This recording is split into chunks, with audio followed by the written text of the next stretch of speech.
রাত ৩টের বাস। বাংলাদেশের এক প্রত্যন্ত গ্রাম কাশীপুর। দিনের বেলায় গ্রামটা যতটা শান্ত, রাত নামলেই ঠিক ততটাই অস্বাভাবিক হয়ে উঠত। সন্ধ্যার পর মানুষ খুব একটা ঘর থেকে বের হতো না, দোকানপাট দ্রুত বন্ধ হয়ে যেত। বিশেষ করে গ্রামের পুরনো হাইওয়ের দিকে কেউ ভুলেও যেত না, কারণ সেই রাস্তা নিয়েছিল ভয়ঙ্কর এক কিংবদন্তি। লোকজন বলতো প্রতি রাতে ঠিক ৩টে সেই রাস্তায় একটা পুরনো বাস দেখা যায়। বাসটা কুয়াশার ভেতর থেকে আসে, আবার কুয়াশার ভেতরেই মিলিয়ে যায়। বাসটার নাম ছিল বালাকা পরিবহন। ২০ বছর আগে ভয়ঙ্কর এক দুর্ঘটনায় বাসটা খাদে পড়ে আগুনে পুড়ে যায়। সেদিন বাসে থাকা প্রায় ৪০ জন যাত্রী জীবন্ত পুড়ে মারা যায়। কিন্তু ভয়ঙ্কর ব্যাপার হলো, দুর্ঘটনার পর থেকেই নাকি প্রতি রাতে সেই বাস আবার দেখা যায়। আর যে একবার সেই বাসে ওঠে, সে আর কখনো স্বাভাবিক অবস্থায় ফিরে আসে না। শহর থেকে আসা ইউটিউবার, ঢাকা শহরের জনপ্রিয় হরর ইউটিউবার আরমান খান এসব গল্প শুনে কাশীপুরে আসে। তার ইউটিউব চ্যানেলের নাম ডার্ক নাইট বাংলাদেশ। কয়েক বছর আগেও তার ভিডিওতে লাখ লাখ ভিউ হতো, কিন্তু এখন মানুষ আগের মতো আগ্রহ দেখাচ্ছিল না। তাই সে ঠিক করল এবার এমন কিছু করবে যেটা পুরো ইন্টারনেট কাঁপিয়ে দেবে। বাসে আসার সময় থেকেই সে ব্লগ শুরু করে দেয়। ক্যামেরার দিকে তাকিয়ে বলে, বন্ধুরা, আজ আমি যাচ্ছি বাংলাদেশের সবচেয়ে ভয়ঙ্কর জায়গাগুলোর একটিতে। যদি আজকের ভিডিওটা সত্যি হয়, তাহলে এটা হবে বাংলাদেশের ইতিহাসের সবচেয়ে ভয়ঙ্কর হরর ফুটেজ। তার চোখে তখন ভয় না, বরং ভাইরাল হওয়ার লোভ। গ্রামের অদ্ভুত পরিবেশ।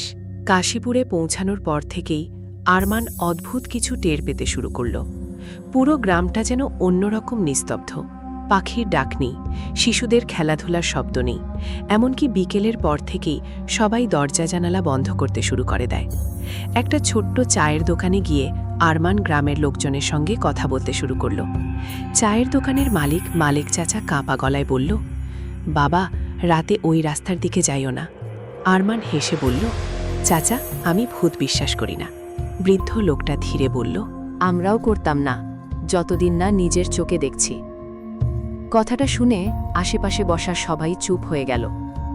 একজন বৃদ্ধা ফিসফিস করে বলল, রাত ৩টার পরে যদি বাসের হর্ন শুনতে পাও, কখনো পিছনে তাকাবে না। আরেকজন বলল, যদি বাস থামে, কোনোভাবেই উঠবা না। আরমান এসব শুনে মজা পেলেও তার বুকের ভেতর অদ্ভুত চাপা ভয় কাজ করতে শুরু করেছিল। পুরনো দুর্ঘটনার ইতিহাস। আরমান গ্রামের এক বৃদ্ধ স্কুল শিক্ষকের কাছ থেকে পুরো ঘটনাটা জানতে পারে। ২০ বছর আগে বর্ষার রাতে বলাকা পরিবহন ঢাকার দিকে যাচ্ছিল। বাসে ছিল নারী, শিশু, বৃদ্ধ, অনেক মানুষ। হঠাৎ প্রবল বৃষ্টির মধ্যে বাসের ব্রেক ফেল করে। ড্রাইভার অনেক চেষ্টা করেও বাস নিয়ন্ত্রণ করতে পারেনি। তারপর বাসটা সরাসরি গভীর খাদে পড়ে যায়। মুহূর্তের মধ্যেই আগুন ধরে যায় পুরো বাসে। চারদিক থেকে মানুষ ছুটে এলেও কেউ কাউকে বাঁচাতে পারেনি। ভেতর থেকে শুধু মানুষের চিৎকার শোনা যাচ্ছিল, বাঁচাও, দরজা খোলো, আমার বাচ্চাটাকে বাঁচাও। কিন্তু দরজা খুলেনি। সবাই জীবন্ত পুড়ে মারা যায়। বৃদ্ধ শিক্ষক নিচু গলায় বললেন, সেদিন থেকে ওরা শান্তি পায়নি। প্রথম অস্বাভাবিক ঘটনা। রাত ১১টার দিকে আরমান হাইওয়ের পাশে ক্যাম্প বসায়। তার সঙ্গে ছিল ক্যামেরা, ট্রাইপড, মাইক আর একটা টর্চ লাইট। চারদিকে শুধু কুয়াশা আর ছিছি পোকার শব্দ। সে ক্যামেরা অন করে বলতে শুরু করল, বন্ধুরা, এখন রাত ১১টা। আমি এখন সেই ভয়ঙ্কর রাস্তায় দাঁড়িয়ে আছি। হঠাৎ তার মাইকে অদ্ভুত একটা শব্দ ধরা পড়ে। মনে হচ্ছিল কেউ খুব আস্তে কাঁদছে। আরমান চারদিকে তাকাল, কেউ নেই। কিন্তু ক্যামেরার স্ক্রিনে কয়েক সেকেন্ডের জন্য রাস্তার পাশে দাঁড়িয়ে থাকা একটা ছায়ামূর্তি দেখা গেল। সাদা পোশাক, পোড়া মুখ। আরমান ঘুরে তাকাতেই কিছু নেই। তার বুক থক করে উঠল। রাত বাড়তে থাকে। সময় তখন রাত ২:৪০। হঠাৎ চারপাশ অস্বাভাবিক ঠান্ডা হয়ে যায়।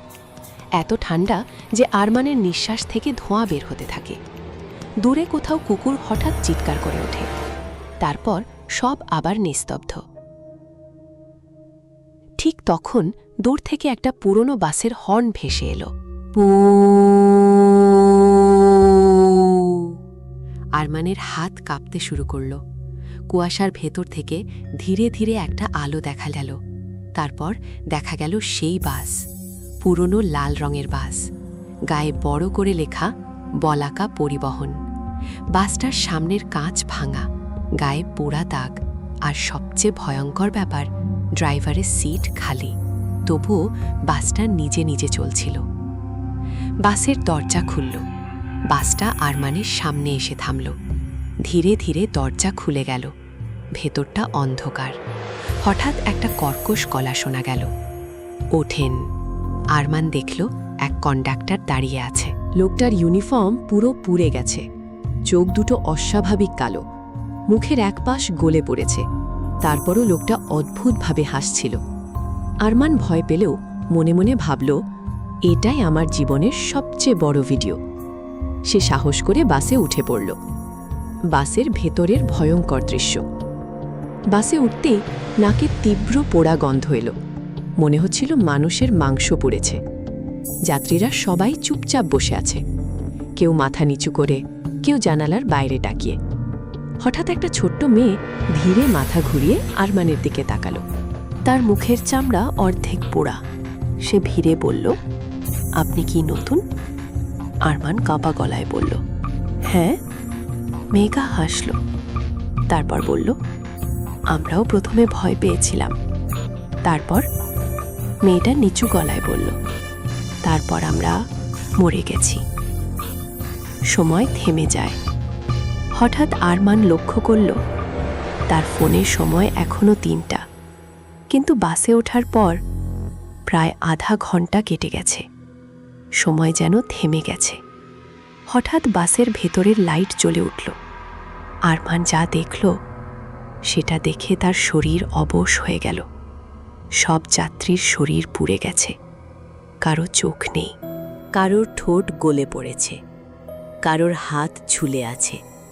তারা সবাই একসাথে তার দিকে তাকিয়ে আছে। তারপর একসাথে বলতে শুরু করল, আমাদের খুব কষ্ট হচ্ছে, আমাদের বাঁচাও, আমাদের সাথে থাকো। ড্রাইভারের মুখ।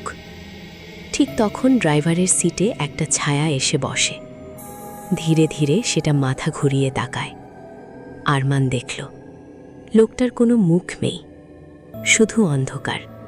তারপর সেই অন্ধকারের ভেতর থেকে শত মানুষের চিৎকার ভেসে আসতে লাগল।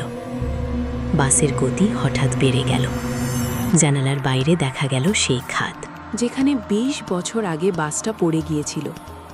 সব যাত্রী একসাথে চিৎকার শুরু করল, আবার মরতে হবে, আগুন লাগছে, বাঁচাও।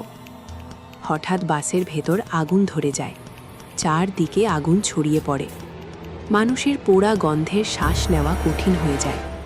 ছোট্ট মেয়েটা আরমানের হাত ধরে কাঁদতে কাঁদতে বলল, ভাইয়া, আমাদের একা রেখে যেও না। শেষ মুহূর্ত। আরমান পাগলের মতো দরজা ধাক্কাতে থাকে। হঠাৎ দরজা খুলে যায়। সে চলন্ত বাস থেকে লাফ দেয়। তারপর সব অন্ধকার।